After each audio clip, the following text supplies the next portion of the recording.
Friends, very good afternoon. कैसे हैं आप सब? होप आप सब अच्छे होंगे। जैसा कि आप सब जानते हैं, security analysis and portfolio management का आज हमारा नेक्स्ट पार्ट है, जिसमें कि हम पढ़ेंगे इंडस्ट्री क्लासिफिकेशन। इंडस्ट्री कितने कितने टाइप की होती है।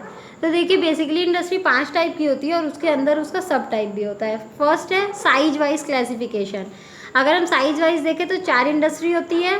प्रोप्राइटर बेस्ड क्लासिफिकेशन के हिसाब से 3 होती है। Classification on the basis of use of output के हिसाब से 4 होती है। इनपुट बेस के हिसाब से 5 होती है। और production based classification product based classification के हिसाब से आपकी 5 इंडस्ट्री होती है। तो आइए हम सब देख लेते हैं, सबका थोड़ा थोड़ा मीनिंग कि ये सारी इंडस्ट्री क्या होती है। फर्स्ट है आपका माइक्रो इकोनॉमिक्स, माइक्रो एंटरप्राइज। देखिए, वो इंडस्ट्री को हम लोग बोलते हैं जिसमें बहुत ही कम मेंबर, 9 या 10 मेंबर, ठीक है, 9 या 10 से भी कम मेंबर मिलके जब कोई इंडस्ट्री बनाते हैं तो उसको हम लोग क्या बोलते हैं? माइक्रो इंडस्ट्री बोलते हैं या माइक्रो एंटरप्राइज बोलते हैं। और जिसमें वो लोग क्या करते हैं, ज़्यादा वो लोग लेबर इंटेंसिव होते हैं। मतलब ऐसी नहीं कि वो लोग बहुत नई नई टेक्नोलॉजी यूज़ करते हैं, वो लोग जितना भी वर्क कराते हैं सब लेबर से कराते हैं। नेक्स्ट है आपका इसी में small scale industry. Small scale industry में देखिए क्या होता है, ज़्यादातर ये लोग क्या करते हैं, ये भी स्मॉल स्केल मतलब थोड़े से लोग मिलके जो इंडस्ट्री बनाते हैं उसको हम लोग स्मॉल स्केल इंडस्ट्री बोलते हैं। इनका मेन काम होता है या तो मैन्युफैक्चरिंग करना या तो सर्विसेज प्रोवाइड कराना। थर्ड है आपका मीडियम साइज इंडस्ट्री। देखिए, मीडियम भी वही स्मॉल की तरीके से होती है, बस इसमें थोड़े ज़्यादा लोग होते हैं और इसका जो कैपिटल होता है वो 5 करोड़ से ज़्यादा हो सकता है, लेकिन 10 करोड़ से कम होना चाहिए। तो इसको हम लोग क्या बोलते हैं? Medium size industry. नेक्स्ट है आपका इसमें large scale industry. Large scale industry जैसा कि हम लोग नाम से ही जान रहे हैं, इसमें बहुत ज़्यादा लोग इन्वॉल्व होते हैं, अलग अलग तरीके का प्रोडक्शन करते हैं, अलग अलग तरीके की टेक्नोलॉजी यूज़ करते हैं, लेबर इंटेंसिव भी होते हैं, मशीन इंटेंसिव भी होते हैं। नेक्स्ट है आपका प्रोप्राइटर बेस्ड क्लासिफिकेशन में पहला है private sector industry. Private sector industry वो इंडस्ट्रीज होती है जो इसको की ओन्ड और कंट्रोल कौन करते हैं? प्राइवेट मेंबर्स करते हैं।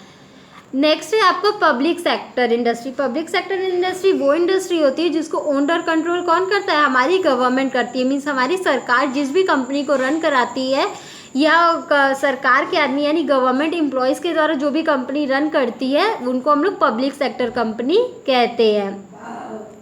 नेक्स्ट है आपका joint sector company. Joint sector company वो कंपनी होती है जिसमें कि प्राइवेट और पब्लिक दोनों लोग मिलके एक इंडस्ट्री ओपन करते हैं, उसको हम लोग बोलते हैं जॉइंट सेक्टर इंडस्ट्री।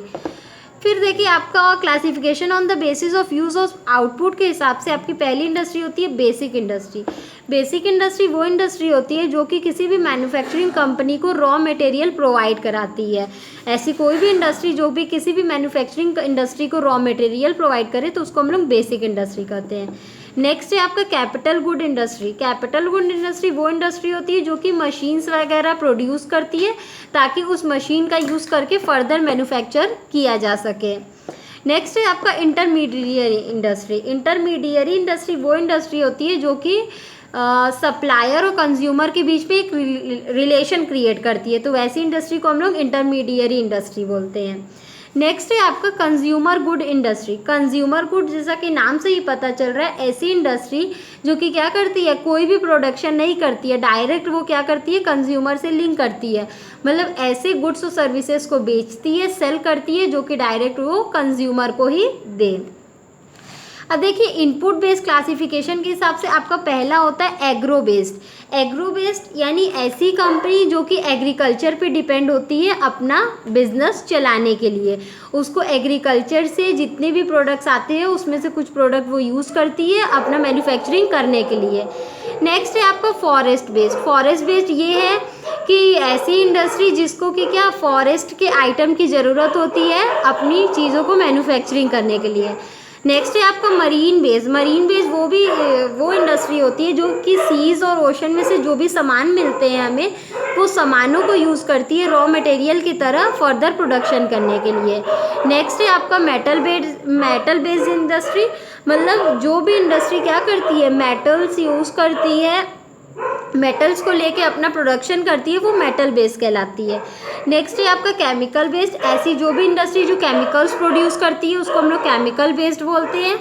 अब देखिए प्रोडक्ट बेस्ड क्लासिफिकेशन के हिसाब से पहला है स्टील इंडस्ट्री, मतलब ऐसी जो भी कंपनी जो किसी आयरन को स्टील में कन्वर्ट करे तो उसको हम लोग स्टील इंडस्ट्री कहते हैं। नेक्स्ट है सीमेंट इंडस्ट्री, सीमेंट बनाने वाली कंपनी जो भी होती है उसको हम लोग सीमेंट इंडस्ट्री बोलते हैं।